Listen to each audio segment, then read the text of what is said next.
Bem-vindos ao Substories. Você já se sentiu mal ou até mesmo desconfortável com alguma coisa que fez ou experienciou? Muitas pessoas passaram por sentimentos assim, e para algumas, tudo o que precisavam é tirar isso do peito em algum lugar. Com isso em mente, o R Confessions foi aberto no Reddit. O Reddit, que seria um site e aplicativo que você pode criar sua conta e seguir diversas páginas que comentam sobre determinado assunto. O Confessions, que em português seria confissão, é um lugar criado para você admitir tudo o que fez de errado, reconhecer sua culpa e principalmente para aliviar a sua consciência. Alguns dos posts costumam ser leves, como mentir sobre seu aniversário para conseguir cupons, como até algo mais sério, como eu bati meu carro e fugi em Walmart, e estava cheio de testemunhas. As contas do Reddit costumam ser personalizadas, com nomes diferentes que podem ou não remeter a algo que gostamos. Porém, isso nem sempre é o caso. Às vezes você tem uma confissão tão ruim que acha melhor criar uma conta descartável para comunicar sobre tal situação.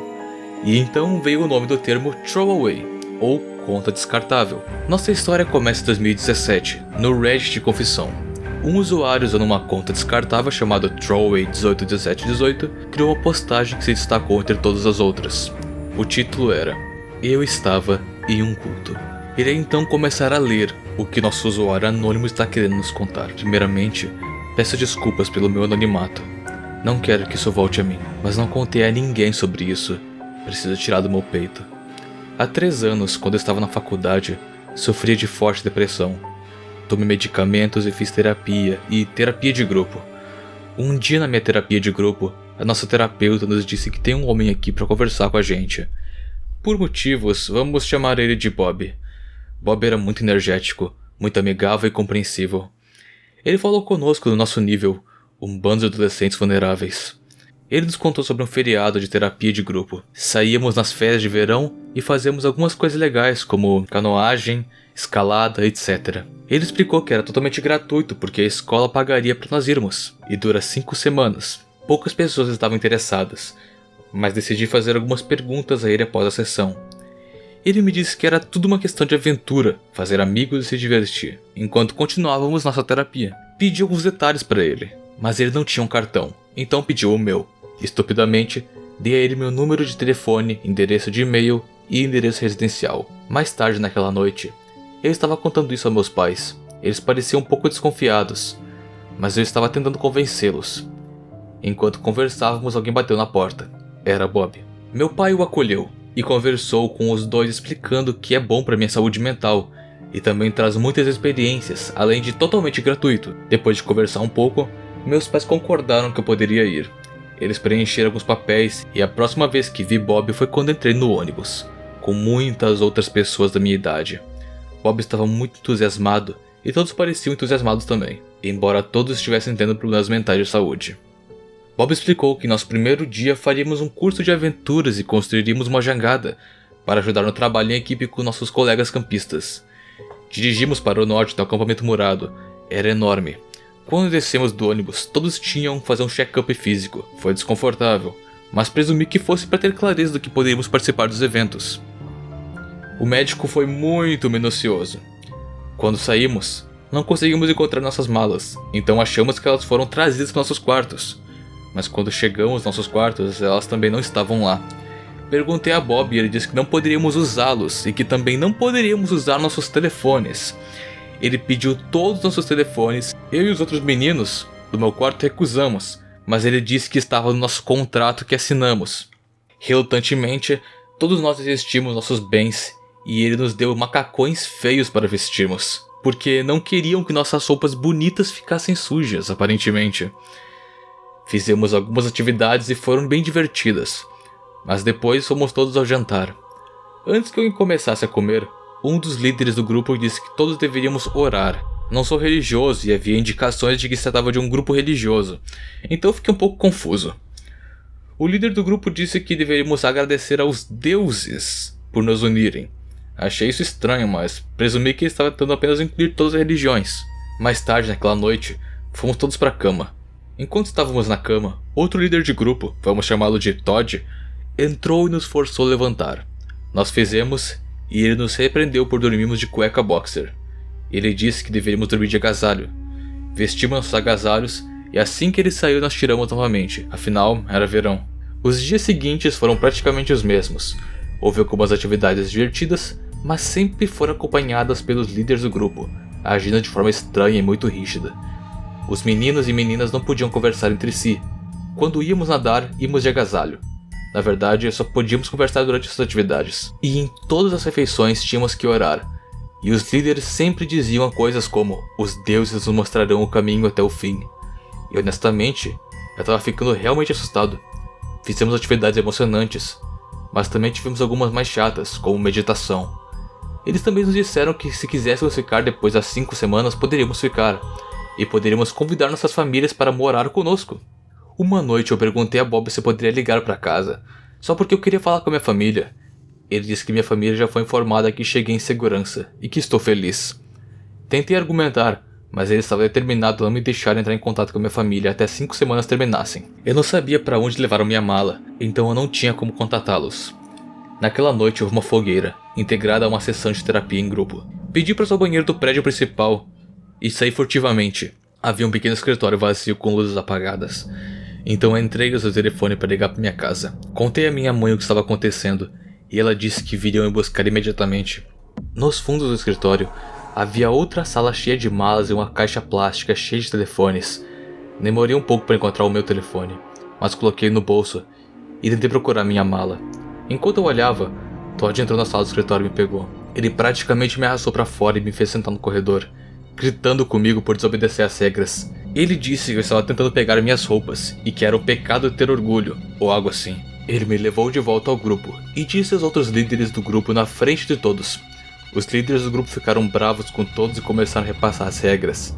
Fomos todos mandados para a cama sem jantar. Na cama, eu estava no celular, mandando mensagem para meu pai, que disse que eles estavam chegando agora. Certifiquei-me de que todos os outros meninos não vissem que eu estava no telefone. Eventualmente, meu pai mandou uma mensagem dizendo algo como: estamos lá fora, vem agora.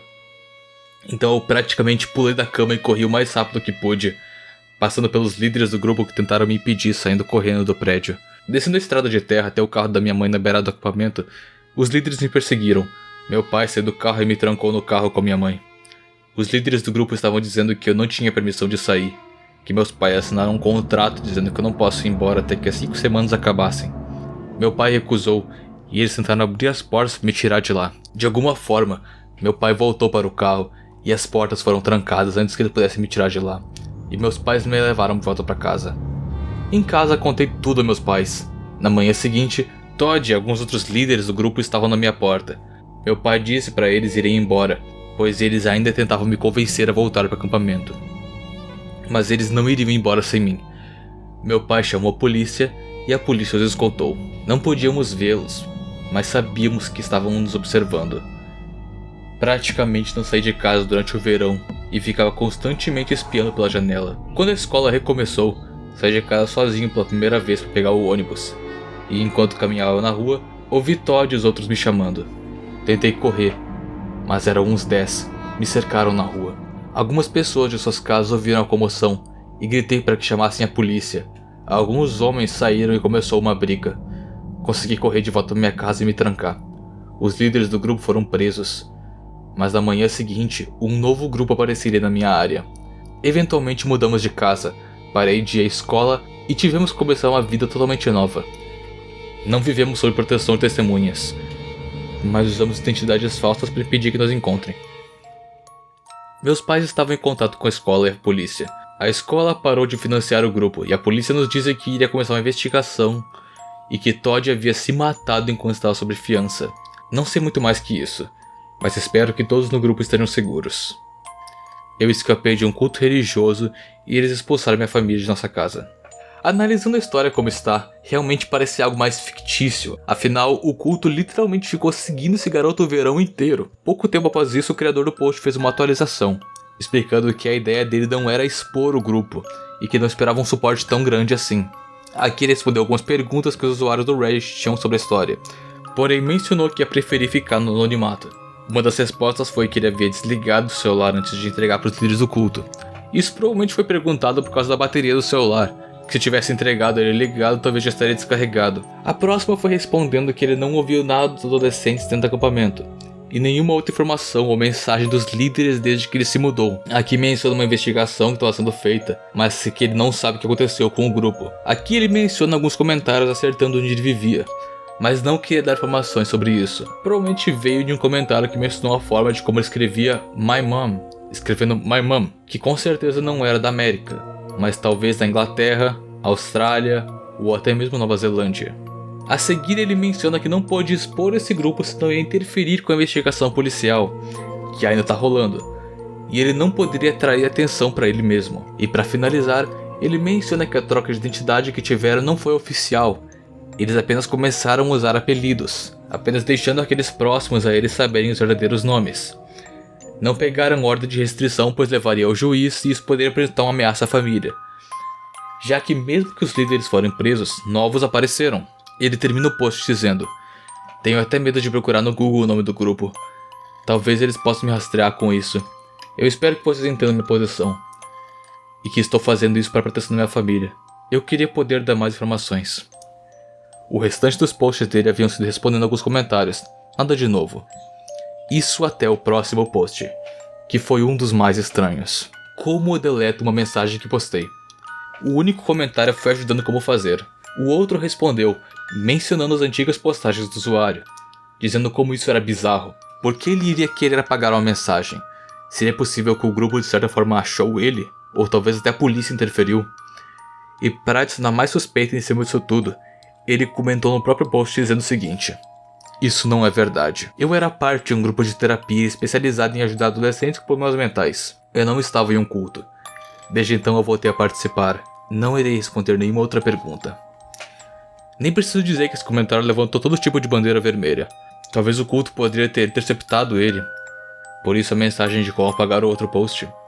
E agora, a maneira como ele escreveu não parece com ele. Talvez o grupo teria de fato conseguido a conta do Reddit dele após fazer alguma coisa. Na primeira vez que falei sobre esse caso, a investigação tinha acabado por aqui. Nenhuma confirmação sobre essa história havia sido revelada. Porém, pessoas, isso mudou. E hoje, podemos pôr um fim nesse mistério. Há exatamente um ano atrás, ele fez um post dizendo: olá, estou bem. Obrigado pela preocupação. E depois outro post: atualização amanhã. E nessa última postagem, ele explicou tudo, colocando um ponto final no mistério do suposto culto. Irei ler agora a história. Olá, acho que é hora das coisas finalmente virem à tona. Para as pessoas que ainda acompanham essa história, este é meu último post. Apertem os cintos porque é longo. Em 2011, eu estava estudando em uma escola do Reino Unido. Como muitos adolescentes, estava lutando com a minha saúde mental.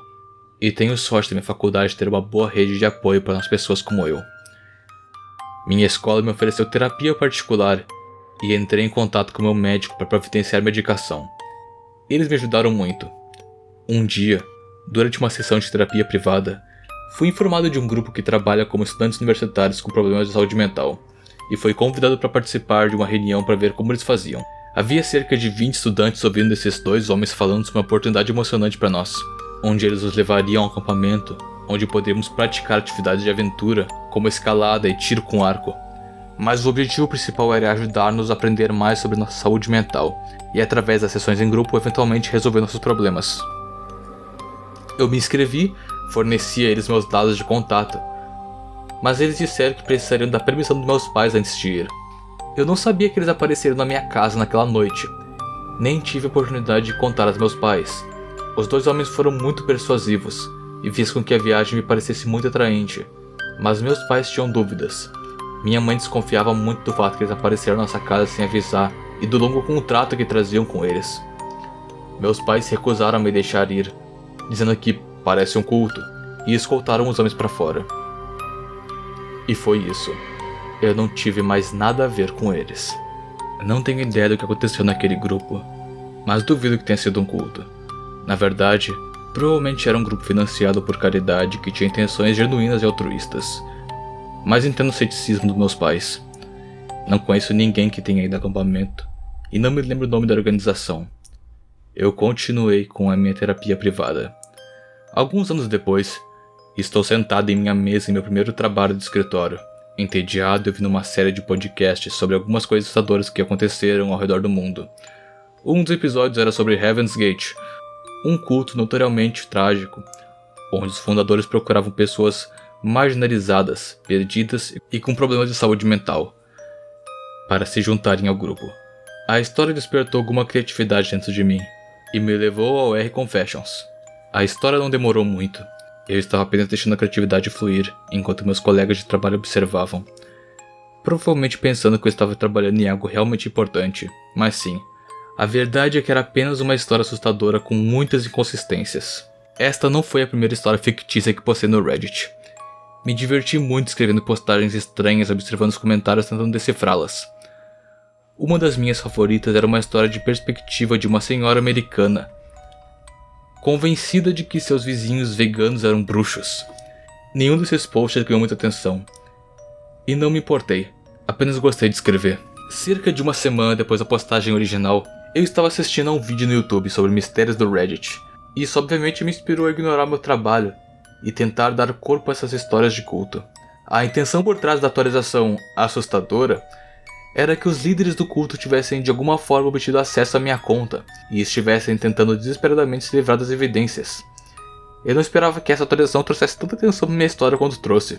Ler todas as teorias foi muito agradável para mim, mesmo que metade dos comentários soubessem que era falsa. Algumas pessoas pareciam realmente gostar de se aprofundar na história, e fiquei feliz por ter fornecido a elas algo para tentar descobrir. Mas alguns anos depois, uma noite, fui pra cama e abri o YouTube no meu telefone. Não consigo explicar a sensação de ver minha história estúpida sendo foco de um dos meus youtubers favoritos, Nightmare Expo. Fiquei muito feliz de ter decidido usar minha história em seus vídeos. A sensação foi notável. Com este vídeo veio muito mais atenção nas minhas teorias. Meu maior arrependimento é não ter inventado um nome para esse culto, porque me sinto muito mal a atenção negativa que estava sendo dada a organizações aleatórias por causa disso. Tentei ser vago para evitar que as pessoas apontassem quem poderia estar por trás do culto. E esse foi praticamente o auge dessa história. Uma história de ficção boba que escrevi na minha mesa em vez de trabalhar. Ao longo dos anos, desde que entrei nessa conta, li as mensagens diretas e verifiquei os novos comentários do vídeo do Nexpo. Eu me diverti muito lendo todas as suas teorias, e tenho muito amor por aqueles que se esforçaram para ajudar essa suposta pessoa problemática. Entendo que muitas pessoas ficaram irritadas porque puderam contar que a história era falsa.